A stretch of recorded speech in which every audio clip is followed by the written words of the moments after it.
Hi friends, ఇవాళ Sunday కాబట్టి chicken తెచ్చుకున్నాం. ఫస్ట్ దీన్ని కుక్ చేసుకోవడం ఎలాగో చూద్దాము.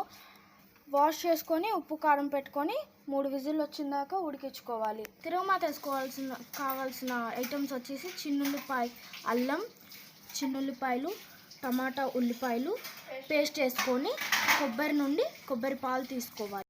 నెక్స్ట్ చికెన్ తిరుగుమాత వేసుకోవడానికి ఆయిల్ హీట్ చేసుకొని తిరుగుమాత గింజలు వేసుకోవాలి. టమాటా ఉల్లిపాయ పేస్ట్ వేసుకోవాలి. నెక్స్ట్ చిన్నుల్లిపాయ అల్లం పేస్ట్ వేయాలి. పిండి పచ్చివాసన పోయిందాకా వేయించుకుంటూ ఉండాలి. నెక్స్ట్ కొన్ని కొబ్బరి పాలు యాడ్ చేసి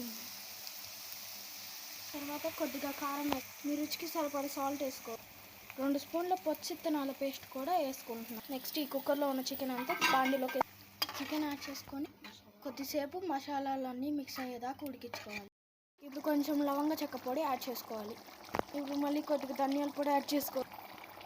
కొంచెం చికెన్ మసాలా పౌడర్ కూడా యాడ్ చేసుకుంటాం. కొత్తిమీర ఇలా గార్నిష్ చేసుకుంటే మన చికెన్ కర్రీ రెడీ.